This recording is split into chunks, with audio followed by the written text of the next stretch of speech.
Good morning. It's Monday morning. Uh, I did my old trick. I was ready to do this about 7 o'clock, and then my wave of fatigue hit me because I'd got up and eaten breakfast and gotten dressed and everything, and I used up a lot of energy. And I didn't get much sleep last night, although I got a lot more than I did Saturday night. I think I got 4 or 5, maybe 4 or 5 hours sleep last night, which is really good for me. If I can do better than 4 hours of sleep, I really feel like I'm doing good. It's when I get less than that several nights in a row that doesn't do very good for me. Of course, all you get people that are getting old, you know what that's like. You know, the older you get, the less you sleep, or at least that is what's happening to me and so many of my friends who are getting old with me. uh, uh, and we're back to the old line. If I knew I was going to live this long, I would have taken better care of myself. But I had a healthy breakfast, friends. I didn't take a picture of it because I ate it too fast. But I had oatmeal with bananas and honey in it, and it was really good. And a couple of cups of coffee.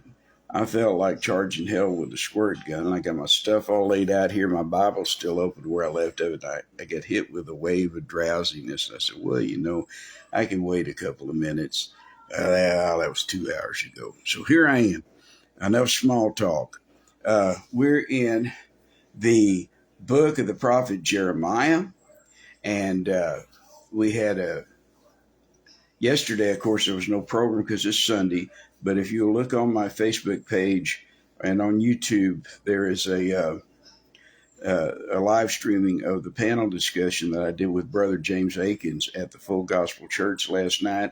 It wasn't on prophecy this time, but I had a night off, and James wanted me to come back, and we did a panel discussion on the birth of Jesus and the events surrounding the birth of Jesus, and we had a ball. We had some good questions. A couple I couldn't answer. Everybody just kind of laughed at me. I had one question. I said, I don't know the answer to that question. I said, I read something about it, but I really don't know. And everybody looked at me and I said, well, you know what? Sometimes I don't know is the best answer. If you don't know, just say you don't know and then try to learn. That's what study is all about, friends.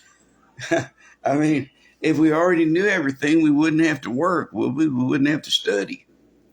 Learn something new all the time, especially about the scriptures, because the next time you read through, well, the next time you read it, you're going to have a bigger base of knowledge than you have before.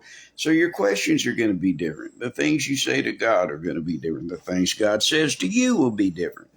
So continual Bible study is the ticket.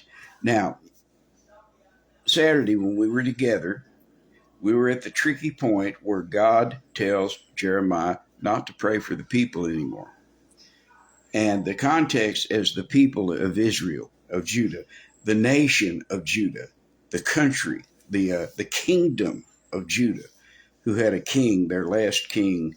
Uh, well, at this point, I'm sure it's Zedekiah by now, sitting on the throne because we're around 600 BC, sitting on the throne of David in Judah, with the capital in Jerusalem, where the palace was, and so it's a judgment on the kingdom.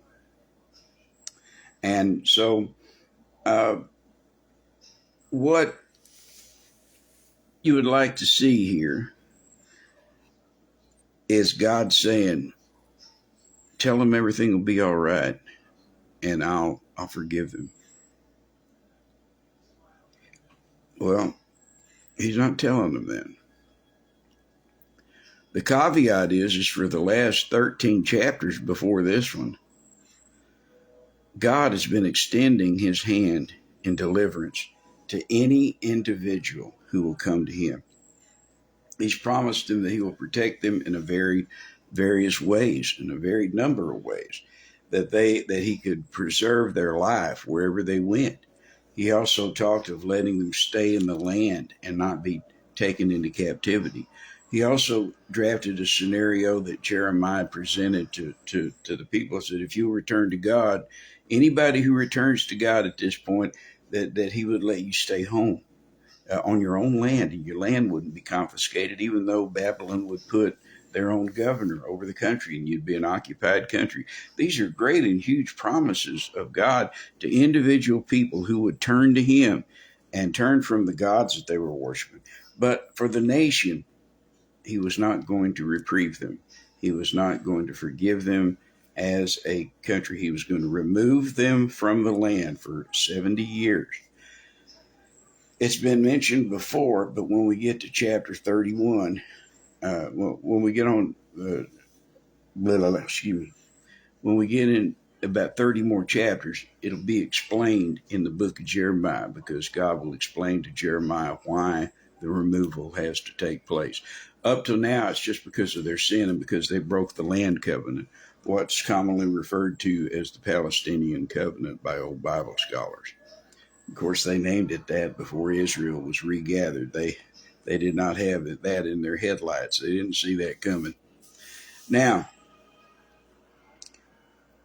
even though the individual deliverance was offered to anybody there, slave or free, rich or poor, as the Bible would say, small and great, all they had to do was return to God and bow the knee and say, I'll serve you, I'll worship you only, and return from their sin and return to God. He would save them individually, but he wasn't going to save the country.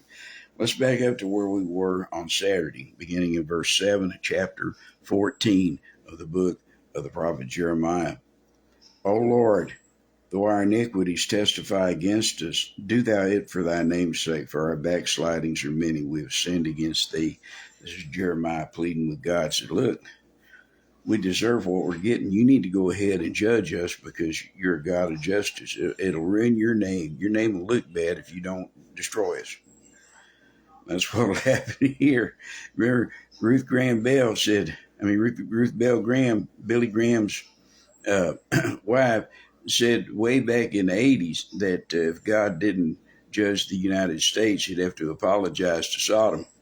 Well, we're a lot worse off now than we were 40 years ago. Verse 8, O the hope of Israel, the Savior thereof in time of trouble. Why shouldest thou be as a stranger in the land, and as a wayfaring man that turneth aside to tarry for a night? Lord, you're acting like a stranger in your own land. Why shouldest thou be as a man astonied, as a mighty man that cannot save? God, you can do anything, deliver us. Yet thou, O Lord, art in the midst of us. We are called by thy name, leave us not. Well, he's promised not to leave them, but he's still going to destroy the country, because they have broken the covenant of the land, in addition to the covenant of Mount Sinai. Thus saith the Lord unto this people. Now, this is God talking to the people through Jeremiah. Thus have they loved to wander, they have not refrained their feet, therefore the Lord doth not accept them.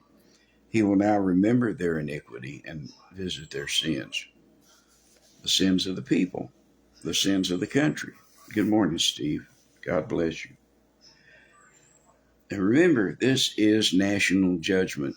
Any individual who came to him could be saved and delivered from this fate.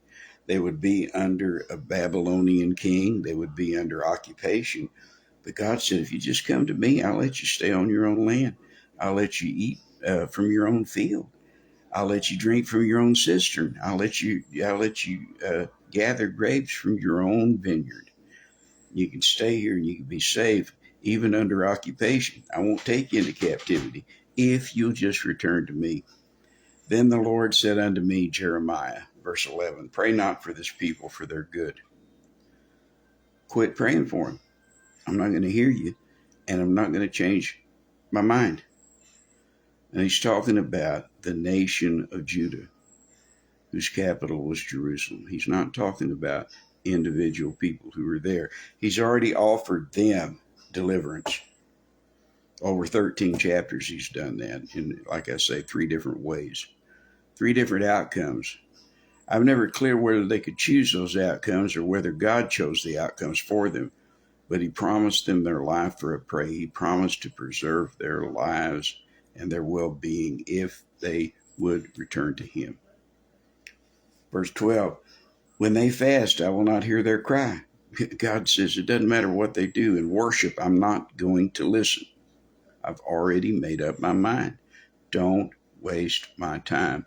It's reminiscent of Moses back in Deuteronomy. I believe it's in chapter 3 when Moses begs God to let him go into the promised land after God told him he was not going into Canaan because he disobeyed and did not sanctify him before the people when he struck the rock instead of speaking to the rock. You rebels, must we get you water? Like Moses could get water for anybody from anywhere. It's hard to blame old Moses, look, just from a physical aspect, because he'd been pastoring these rebels for 40 years. You just think about this, man. Nobody did more funerals than Moses did. He buried a whole generation, and he was tired of these people, and he was fed up. And Miriam had just died, his dear beloved sister, the one that found him Pharaoh's daughter, the one who went and fetched their mother, the one who put him, who was watching them in the bulrushes. Good old Miriam, she was dead now. Big Sissy's dead. He's not in a good mood when those rebels come up. But the point is he was wrong. He did not sanctify God, and God would not allow him to go into Canaan. He said, I'll let you climb up here on the hill and look at it, but you ain't going. And Moses is begging him to let him go. And you know what God says? He says, you're not going. And shut up about it. He says, speak to me no more of it. I've made up my mind. I will not change my mind. You're just spinning your wheels. You're wasting your time. You're wasting my time. Hush. Just like a parent will tell a wayward child who's complaining that they didn't get something they wanted, there comes a point where the parent says, shut up and sit down. God told Moses to shut up and sit down. God is telling Jeremiah, shut up. He didn't tell him to sit down. Quit praying for the people. I don't care how much you love them. I don't care how much you want to preserve the place. I will not answer you, and I will not answer them.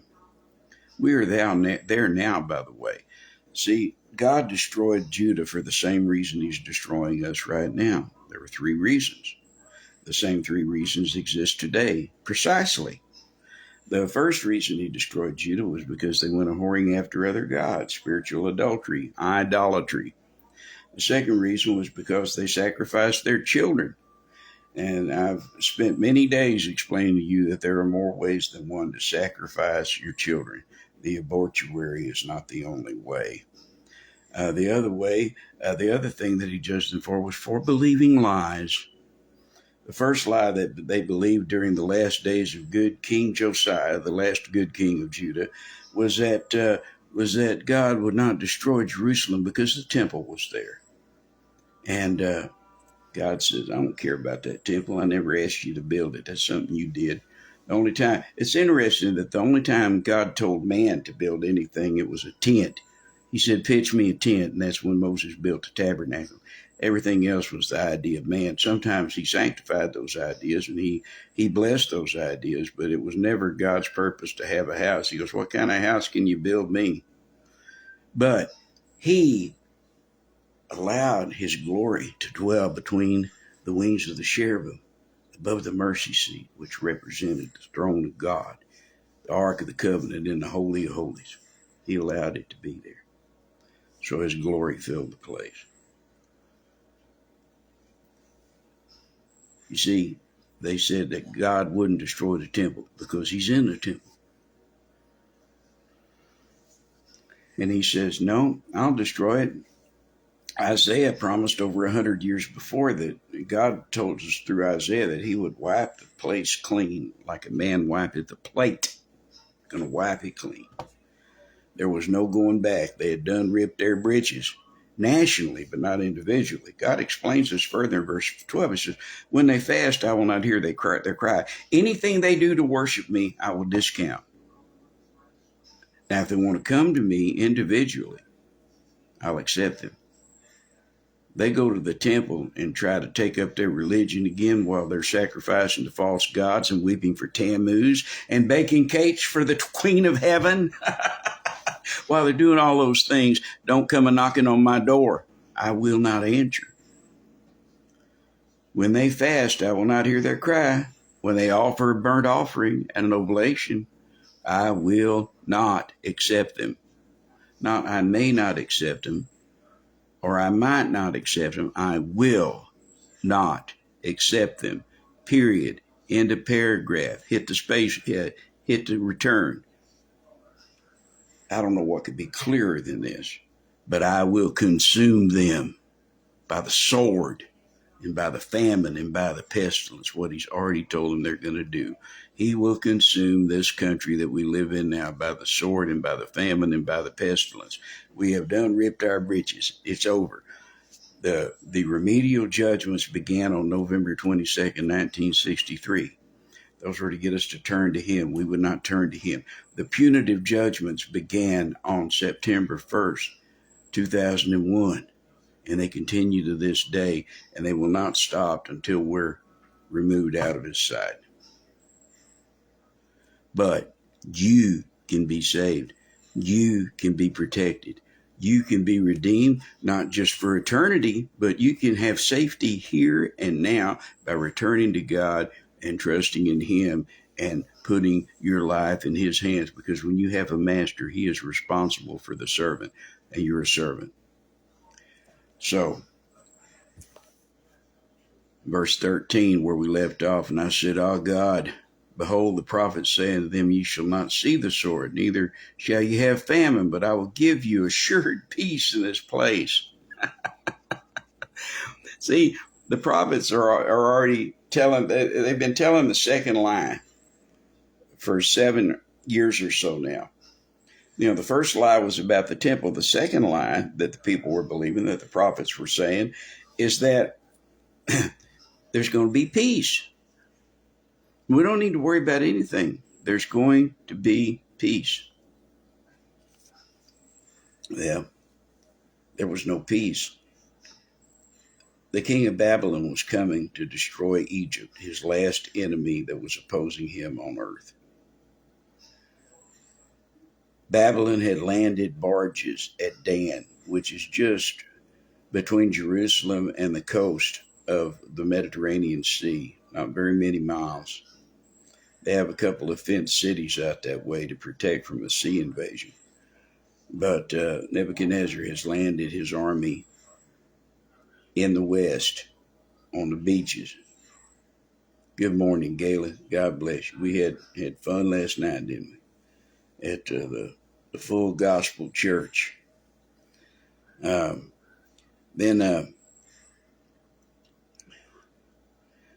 he was pressing from the north in what used to be Israel. But the Assyrians had taken it captive 100 years before. And so they had armies there because, see, Babylon had conquered Assyria. So the great Assyrian Empire now was part of the Babylonian Empire. They were pressing down from the north. From the east, he had an army in what is now Jordan and modern Syria and modern western Iraq, which made up Syria of then, or Damascus-Syria, and Idumea, and parts of modern-day Saudi Arabia, all the way down to the Dead Sea, and almost to the Persian Gulf. He had armies. The best way for them to go was through Israel, through Judah. The reason is this, is that he had to either conquer Judah or he had to control Judah. That's why he had puppet kings. Now, the first puppet king that was there was Jehoiachin after Josiah died. Jehoiachin was a puppet of the Egyptian king, Pharaoh. But as Pharaoh's power began to fail and Babylonian influence grew, then Nebuchadnezzar and Nebuchadnezzar's father at that point was able to put their own king on the throne. It was still of the royal seed. He was Jehoiakim, not Jehoiakim, not a Jehoiachin. And they put him on the throne. He was a puppet king. And then Nebuchadnezzar got disgusted with him and carried him off to Babylon. And then the last king was King Zedekiah. And I think that when this message is being given, that he is the king. I could be wrong. Jehoiakim could still be king, but I think that Zedekiah is. And they've preached, even though they've got occupying armies, even though the fighting is going on all around them between what's left of the Egyptian empire and the Babylonian empire, and they're saying there's peace, and they're right in the middle of it. It's like you're sitting in a pyrotechnic explosion display on the 4th of July, and all of a sudden, you're just ignoring the lights and the booms and the bangs, and somebody says, "Aren't the fireworks great?" And you go, "What fireworks?" They were willfully ignorant of the things that were taking place around them. And their prophets and their priests had assured them that there would be peace, and there is no peace. Beginning in verse 14. This is one of the scariest verses. This is one of the scariest verses in the Bible, friends. It says, "The Lord said unto me, the prophets prophesy lies in my name." That happens every day here in the United States. We have the old-fashioned misrepresentation of God on a daily basis. People say that he does things that he doesn't do. They blame him for things that he should not be blamed for. They blaspheme his name in every way by saying God did this and God did that when he never did any such thing. Or God said this or God said that when he never said any such thing. They just take it upon themselves to lie in his name. So the prophets prophesy lies in my name. How do I know that they're lies? God says, I sent them not. Neither have I commanded them, neither spake unto them. I haven't told them anything. I haven't spoken to them. I haven't directed them. I didn't send them. Jeremiah is the prophet that he sent. We see how and what he's doing. He's the only one. He's about the only one in Judah right now telling the truth. That's how you know a real prophet is when they tell you the truth. It's one of the good ways to know. A good prophet, a real prophet, will not lie to you. He will not tell you things that aren't so. And that is everything from politics to science to history to geography to mathematics to French literature, which I know very little about. Although I have kept up with my Balzac when I was younger, and did read Voltaire like any young man will. And of course, I'm a fan of Victor Hugo's.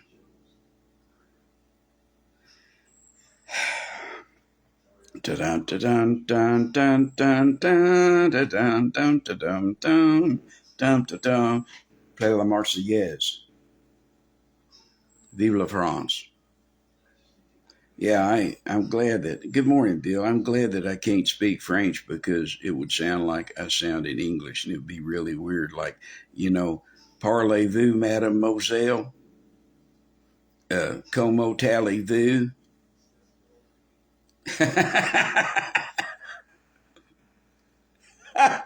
Good morning, Charlie. Charlie was doing everything he could last night to make us sound good. I'm very envious of him. He has an incredible Gretsch electric guitar that I played at one time, and it's one of the only times that I've really coveted in like maybe a year. It made me want to steal when I played Charlie's guitar.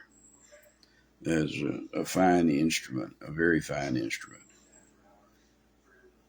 We're surrounded by false prophets. We're surrounded by false prophecies.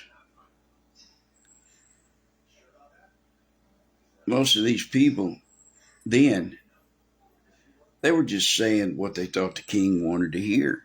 And the rich people, the princes, the court, the ruling class, the prophets then were just saying what they thought the higher ups wanted to hear so that they could keep their jobs and keep their offerings up and assure themselves of an income, make themselves liked.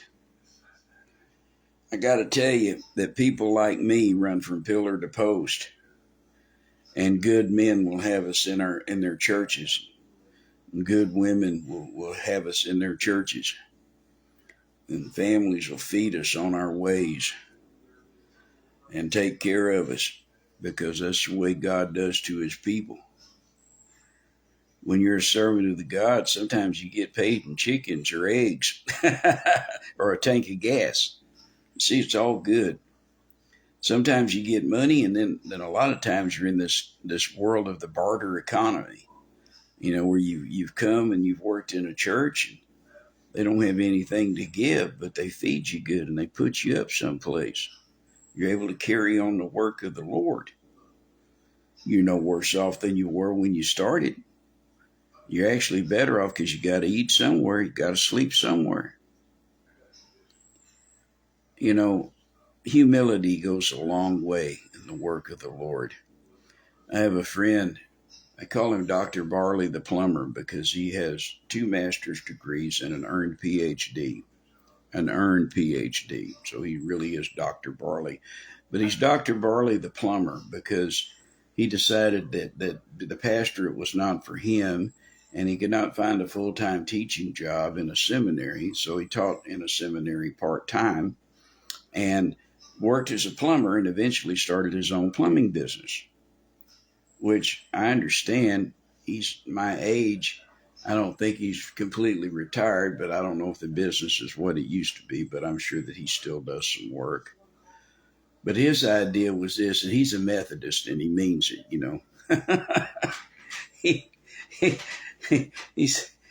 he says humility is hard. It's really tough.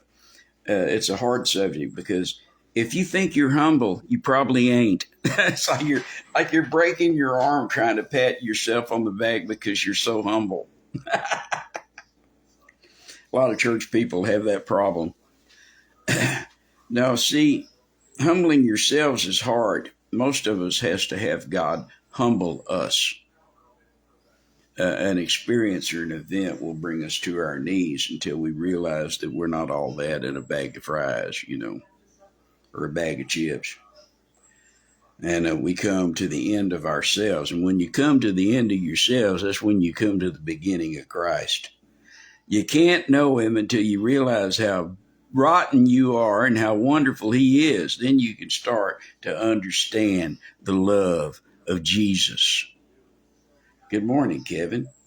God bless you. I didn't send those prophets. I didn't tell them what to say. They're all a bunch of liars. And the world is full of them today right now, beloved. Be careful who you trust. They prophesy unto you a false vision and a divination. I know people who will just tell you anything. I've had people come up to me in church and say that God told me this about you, and I'm thinking to myself, well, why didn't he tell me? Now, I'm not pooing on the idea of a word from the Lord. That can and does happen. But the word, for me to accept it, would have to line up, kind of like write justify on a piece of paper.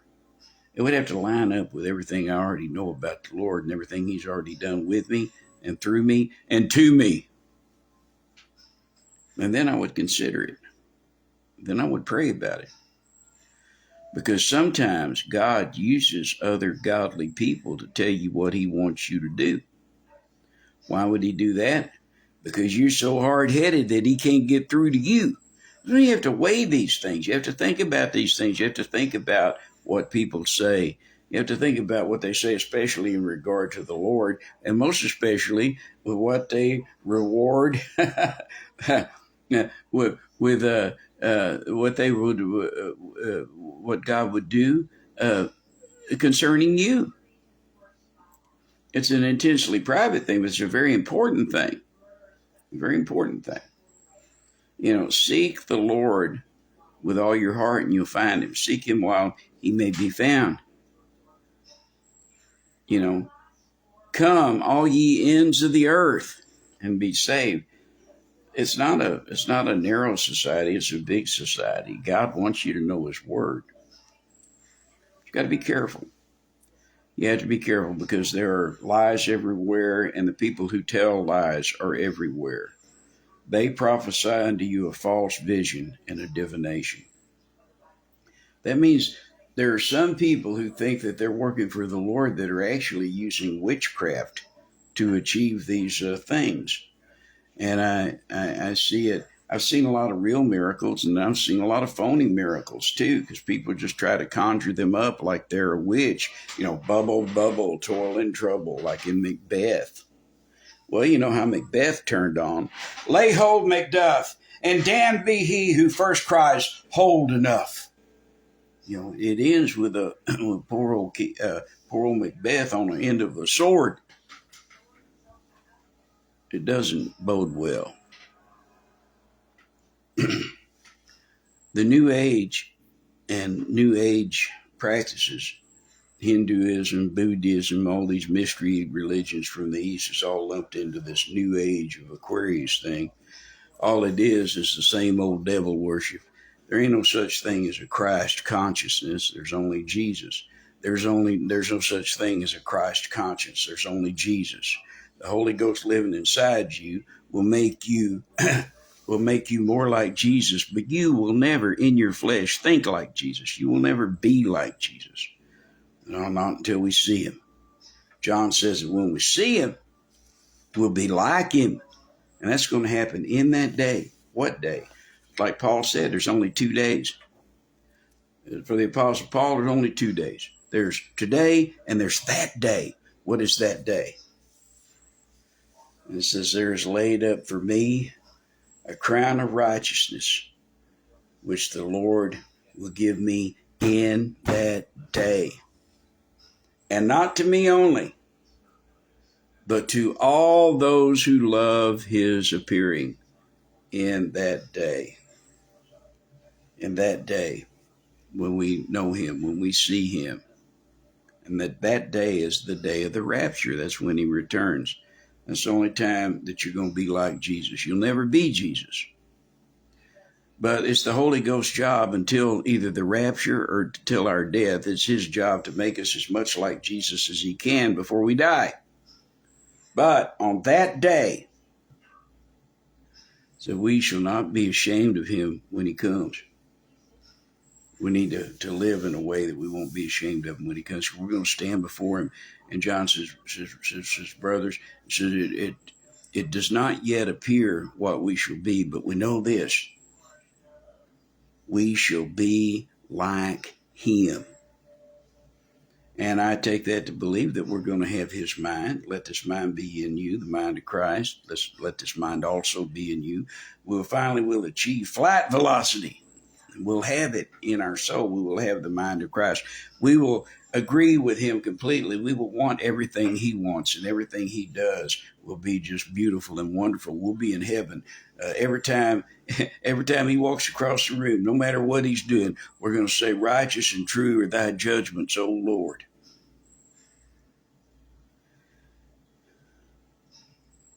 But we'll never be him. And that's what the Eastern religion teaches you, that you're gods. It is the old lie of Satan in the garden. He says, you shall be as gods. Well, God showed them after they sinned that they weren't nothing but dirt. Satan says, you shall be as gods. And then God says, from the dust thou camest, and from the dust shalt thou return. You ain't nothing but dirt, Adam, and you're going back to the dirt. And without God, that's all any of us is a handful of dirt and a bunch of water. Arranged specifically, of course. They prophesy unto you a false vision and a divination, a thing of naught. It means it doesn't mean anything. Doesn't mean anything. I had a dream the other night where I was confronted with some old friends that I knew were dead. Even in my dream, I knew they were dead. But they were talking to me and telling me how I ought to act and things I ought to do. And then I woke up and I was just there in my bedroom in the dark. I sat up on the side of the bed and put my glasses on because anybody who knows me knows that I'm practically blind without them. I have trifocals now, and it's gotten to the point where I have to put on my glasses just to find my way to the bathroom. I got to make sure I don't run into a wall or a door, and that's even with a night light on. I'm not complaining. That's just how it is. As long as I can still see, I'm happy. But I put my glasses on. I looked around the room, and all those old friends, they weren't there. And I don't believe that they came and held a council around my bed as ghosts and spirits of the times past and told me the things that I ought to do. Because some of the things they said were flat out stupid, and some of the things are funny. And I don't hold these things to be the counsel of God. Do I believe that God can appear to somebody in a vision or a dream? Yeah, I do. I believe that because he's God. He can do anything that he wants to do. I'm just saying that it's not normal. It's not the normal thing. It's not the everyday thing that happens. Do I believe that God can directly speak to somebody in an audible voice? Yeah, because he talked to me that way when he called me. He talked to Don Walton, the great Baptist evangelist, like that when he called him. Is it the usual thing? No, it's not usual. It's not normal. But that's what happened. I'm not going to deny it.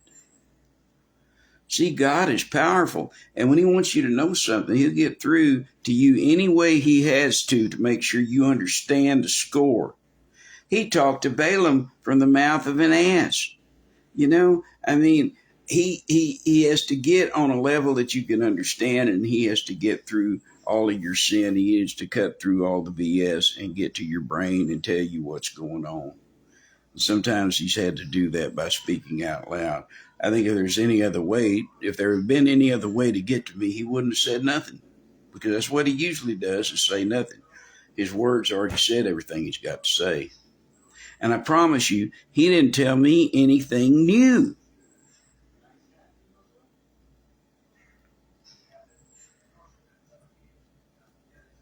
It's a false divination.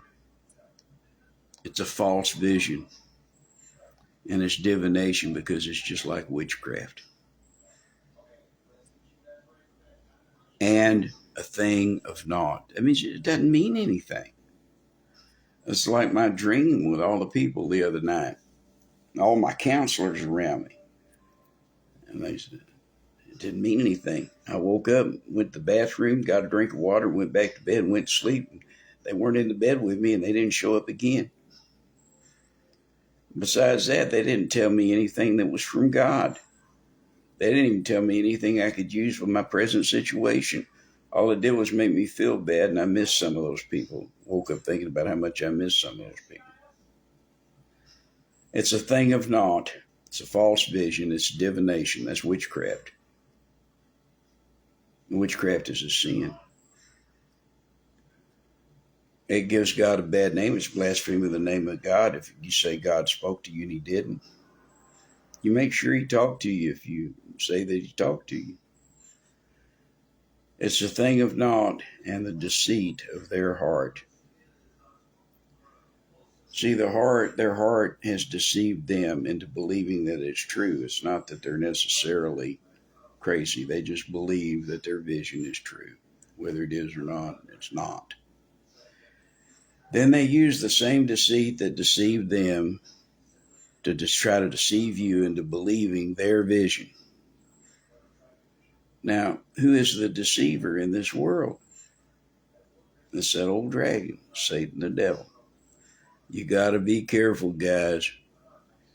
I'll stand here and I'll tell you, when God talks to you, you know it's God. You know, there's no doubt. You don't have to pray about it. You don't have to think about it. When God speaks to you, you know it's God. When he speaks to somebody else about you or about anything, you need to weigh it. Because I guarantee you that good men and women, godly men and women, will weigh what you say. Don't get caught up in a bunch of deceit. I love you. God loves you. Jesus died for you. Come to him today. Talk to you later.